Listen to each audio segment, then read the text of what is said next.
Amid escalating tensions between India and Pakistan, a new front has opened, not on the battlefield, but on social media.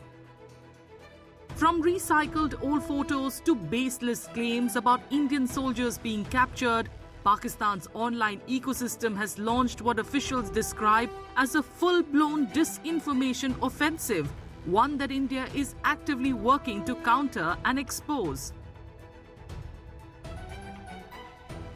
So digital propaganda has become, has got a very, very central role in modern military conflicts. If you take any of these conflicts which are taking place, Russia, Ukraine, Israel, Hamas, and now this India-Pakistan of Sindoor, which you mentioned, it's become a key instrument of narrative warfare.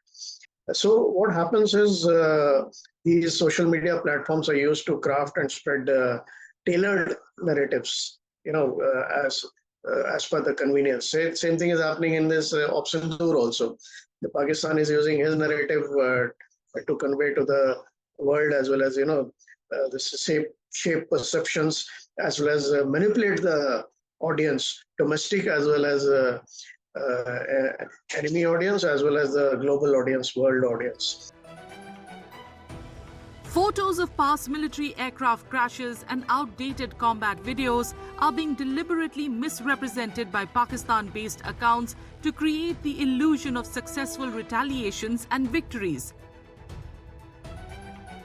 One viral post, for instance, claimed that an Indian Rafale jet was shot down near Bahawalpur, Pakistan. However, a fact check by India's Press Information Bureau debunked the claim, clarifying that the photo actually showed a MiG-21 crash in Punjab's Moga district in 2021. Another post misused a video of a Mirage 2000 crash during a training exercise near Gwalior in February 2025, falsely claiming that the aircraft was brought down by Pakistan during the recent hostilities. As I said, the digital platforms are very, very active and supercharged with these efforts, and they're very, very rapid in dissemination. So same thing is happening in Indo-Pak scenario also of Sindoor, which you mentioned. The same.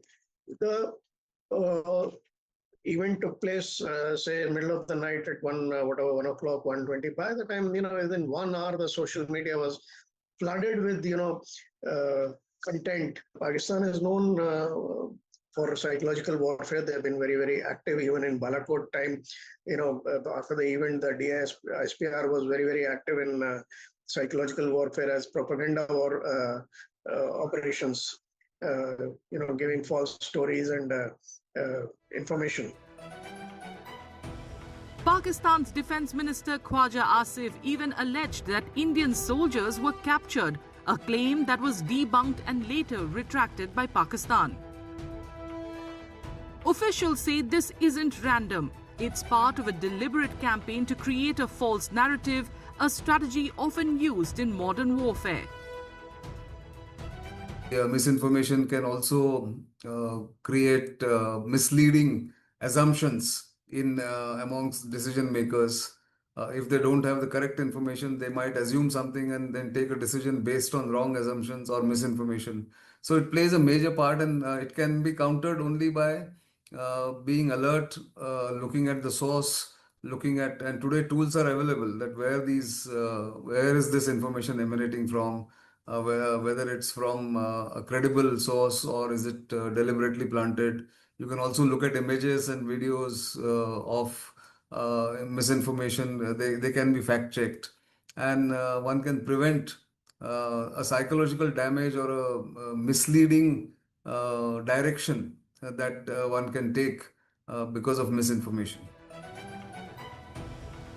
Officials say that pro-Pakistan social media handles and even influential political figures are deliberately spreading fake news, fabricating stories of miraculous military victories and heroic retaliation that simply do not exist.